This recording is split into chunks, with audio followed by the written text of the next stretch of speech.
Hey, what up everybody? So here we are today at Unique Q.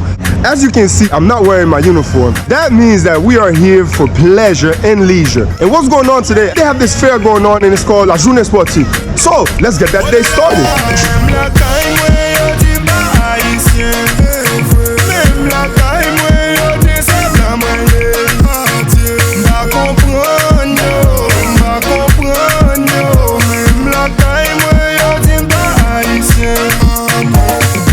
Right now, I'm with my friend, man. My name is Smith. I introduce you way better. This is a clothing brand. Like he said, he has his own clothing brand. It's called Way Better. He doesn't just do clothes. He actually promotes a lifestyle. You understand? You can follow us on IG and Facebook, Way Better brand, and you can be way better, right?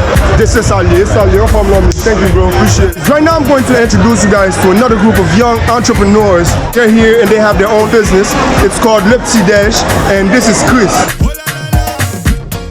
What's up, Chris? I'm from Belbagay. Yeah. So let's tell everybody who's watching us right now. Qui ça Le Petit Déj? Le Petit Déj, c'est une entreprise qui découle de créer un groupe. C'est un groupe que même avec ensemble de partenaires, ensemble des hommes, nous mettons sous pied. Dès que nous préparer comme si le Petit Déj pour nous. Nous vendons sandwich, hamburger, jus, ça dépend de ça clientèle a besoin, ça consommateur le goût. Par exemple, nous avons ça, on a fait là, nous avons nous avons hamburger là, avec nous avons jus.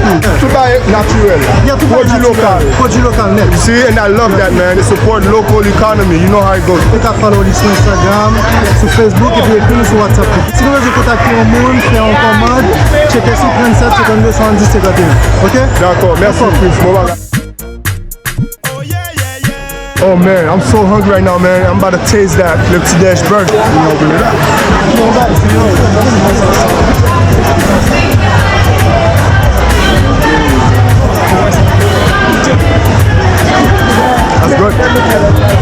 It's really good. Oh yeah, it's really, really good. I love it.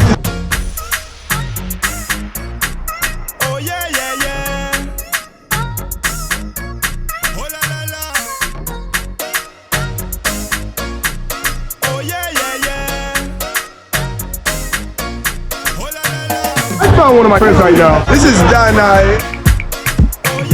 And she's sitting with her mom. So mom, you guys are going. Look, she sings too. We should, yeah, we're gonna do that. Ça fait combien de temps que tu joues?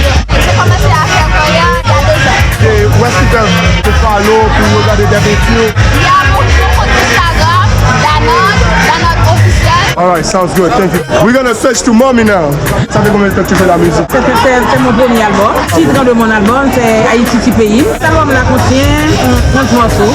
C'est lequel ton morceau préféré? Haïti ti pays. Oui, Haïti ti pays. On va trouver ça sur iTunes.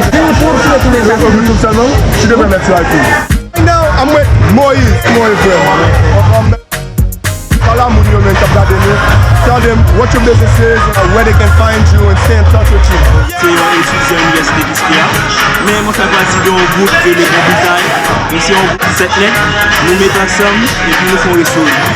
Nous organisons pour faire créole chaque année. Ok? C'est pour nous, c'est pour manger Haïti. Vous dites buffet. Le buffet là, il dit à manger. Nous sommes manger. Nous sommes petits, nous sommes manger. Ouais, I got an invitation. I'm gonna go eat. Donc je dis à la nous bien pas déborder et puis nous bon sandwich pour nous. Quand sur nous Instagram, tapez Kaibish là, vous mettez sur nous pour être bien de vous. Alright, thank you Maurice. Félicitations, continuez comme ça. Oh yeah, yeah, yeah. So guys, again, one more youth, one more young entrepreneur coming up, coming out of Haiti, man. And I love this, man. That's why I just want to show everybody what's going on, you know. And this is my man Dupiton. Oh yeah, yeah. 10 millions qui regardent nous là, puis ça encore power, never give up. Allah fait you, man. Moi on gagne rad, moi on gagne boost, so moi on pile bagage. Alpha Power d'abord c'est moi. Tout le monde haïtien pour tenir une position locale là. Tout va nous là, toutes ces Position go you monte yo, yes, that's what I want. But share, this would look, I wish, you know, I could put it on, but not really, you know. I would have a girl for that, you know. How can people follow you? Alpha Power. Okay. Oh yeah, yeah, yeah.